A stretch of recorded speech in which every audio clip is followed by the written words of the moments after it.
anytime your minute ventilation drop, that means the patient is not receiving a tidal volume. That means it's a huge leak somewhere. So you gotta find that leak. What we represent, man?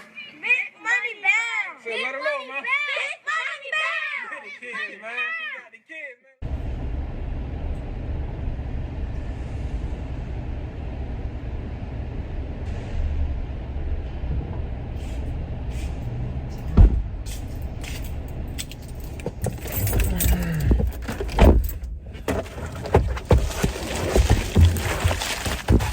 Man, shout out to the supporters, dog.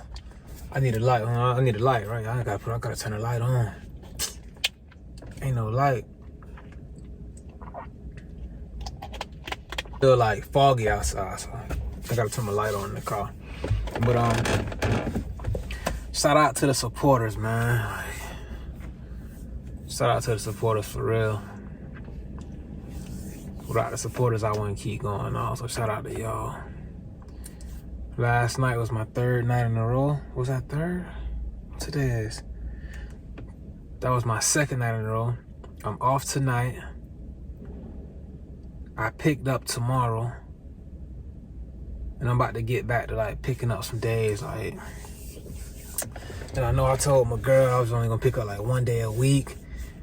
But just working like, I don't know, working that bare minimum like that, I don't feel right. I don't know. Like, it's like I'm missing money that I need for my lady and my baby. But at the same time, I want to spend some time at home so I can be there with my son. But at the same time, if I don't got this money, my son ain't gonna have like the best life I could possibly give him. I gotta get his mama a whip. I gotta make sure he's straight and his future good. And like, I feel like I'm missing Fetty. I gotta find like that balance, cause this dog, it's messing with me, man. Like, for real, bro. Like, dog, I'm missing money. I'm getting paid the most I ever got paid in my life. Now I'm slowing it down. This time I need to get on it how it was before when I was getting paid that little amount. Like, they don't bump me up almost $15, $12, $13. So they don't bump me up some Betty, so damn. Yeah, I gotta talk to Jody, man. I gotta, we gotta just really, it's teamwork, you feel me? I'm gonna make sure we straight in the house. I'm gonna go outside the house and make sure we straight inside the house. You inside the house, make sure inside the house is good and taking care of, everybody good. We vibing. You feel me? We got the food and the substance, You the woman of the highs, man. So gotta have a talk with my lady, cause I gotta go out here and get this money for her. But that's one thing about Jody. She understand that. She was like, she don't want me to go to work on Friday, but she was like, I understand. You gotta get that fatty. So she get what I'm saying, bro. And like vacations and all that, cause bro, it's time to turn up, man. Like, we finna go on these vacations. I'm bringing the camera with me, man. RRT Posse channel members, you gonna get that exclusive content. Like, I'm finna like, I've been in the house for too long. COVID-19, like, bro, bro. It's time to get out there now, dog. Come on, enough is enough, bro. I ain't finna stay caged up forever. Enough is enough, bro. Y'all keep me in your prayers, dog. I wash my hands and put it in God's hands.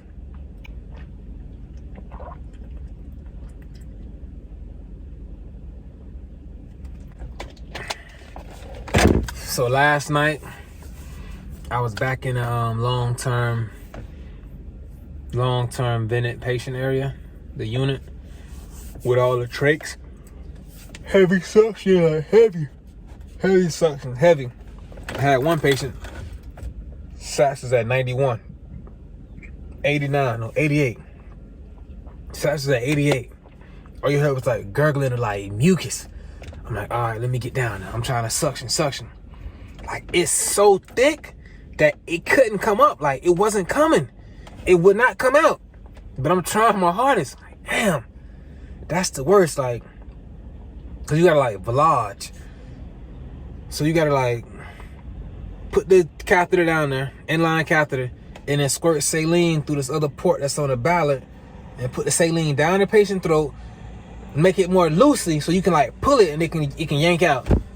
It sounds gross, but that's what you got to do to get that mucus out. And that was what I did.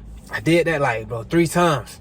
Went in there 3 times. Went in there 3 times. Like, it's uncomfortable. So the patient was doing a lot of coughing. But with that coughing, they was not only like helping me bring the mucus up, they was also throwing it out of there so it can like come up nice and easy.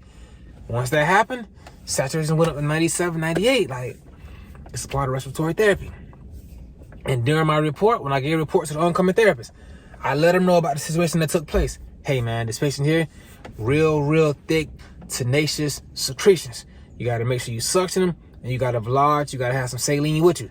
Keep an eye on that, because the sats dropped when there was too much mucus in there. She went on to 88, 85, 84, 83. So I'm letting you know, that's good to pass on. Like, them kind of events is great to pass on.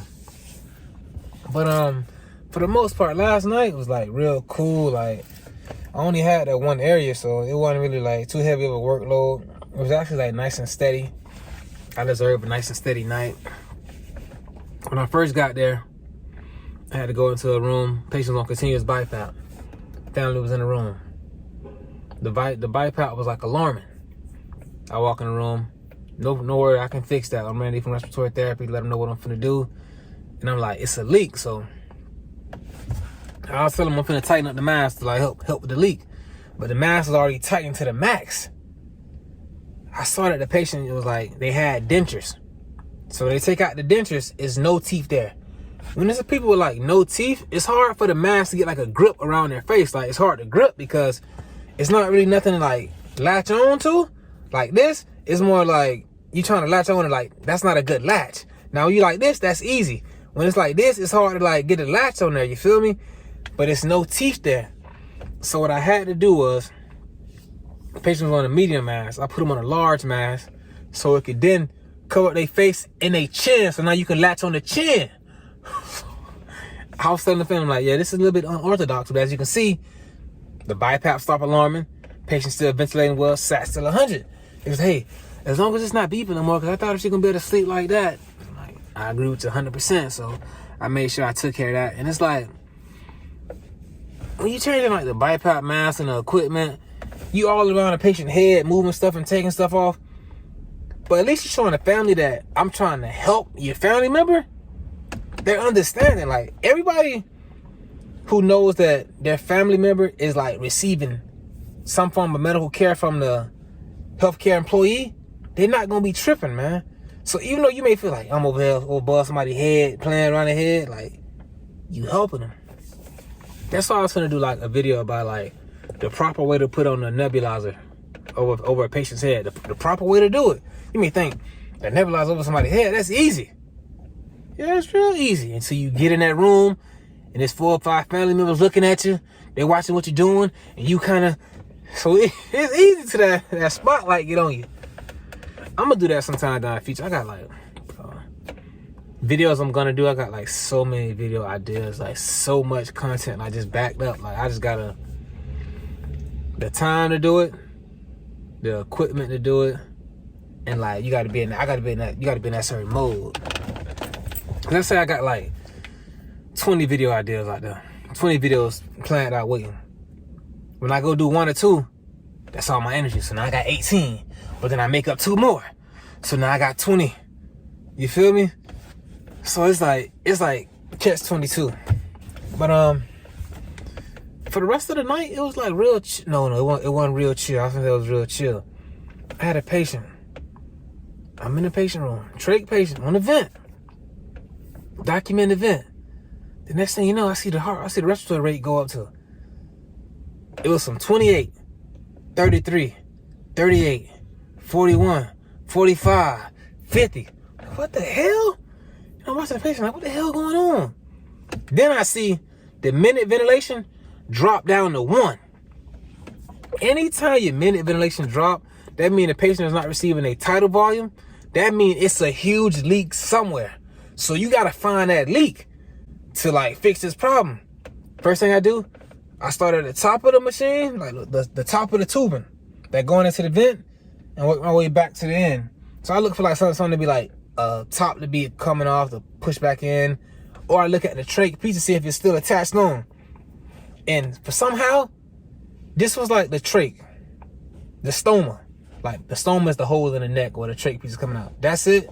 And this is the piece where the vent was connecting to, like, from the ballard. It was off by like this much. This much. It's supposed to be on.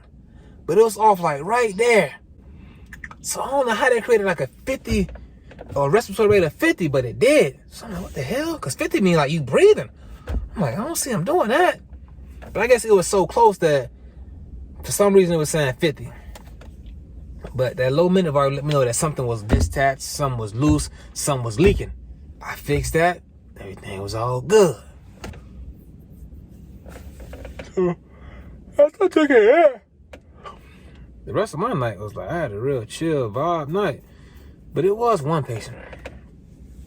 I don't want to say that I don't mess with crazy patients, but like if I see you a little bit, I'll let you be, man. If you don't need no treatment, I'll let you be. I don't go in there mess with you. Had this patient before. I come in the room, but I'm going by the room. The patient is on the side of the bed, hanging off the side of the bed with his back sliding way down the side. Like, dog, way back there on the side. Way back there, sliding down, leaning down. I'm like, yeah, dog don't want no treatment. He don't want no treatment. Say less. He don't something else. He don't want no treatment. I go in there today. Dog, like, yeah, I'm going to skip this one. I don't want it. All right, cool. The nurse going there. All right, I found some food for you. I got some pudding and some crackers. That dude said, lady, get out of here. I need some nothing that's gonna make me go to the bathroom. Hey, that boy said, I don't want no pudding that's gonna make me go to the bathroom. I said, so what do you want to eat? Some solid food, some food. She's like, sir, like it's 3 o'clock in the morning. I can't get you no solid food. I'm trying to get, like, we got crackers, we got chips, we got pudding, we got Jello. I said, lady, get out of here, lady. Hey, I'm like, hey, man, you better get up out of there. You better get out of there, all that talking. Dog said get out of there. 10-4. I heard you loud and clear, man. I go about my business. Hey, dog, you don't want to eat, you don't want to eat. I love Jello pudding. Today my day off. Well, I'm off from work, so I got to go to the dentist, man. I got a cavity. So they got to fill one of my cavities. Then I'm going to leave there and go make a YouTube video. After getting a cavity filled. Come on, man. RT Posse, I got us, dog. Finna hurt me in here, dog. There's that needle right there. See that needle over there? Oh, man. Perks of respiratory therapy, man. You get dental insurance. Yeah. Okay. I saw the last thing first, and then I'm like... They just shot me up, dog. They just hurt me.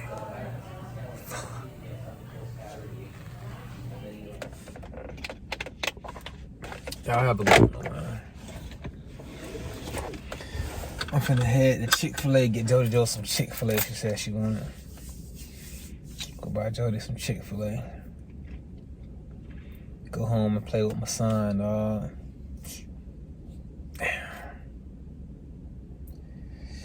I'm truly blessed, man. Like, truly blessed.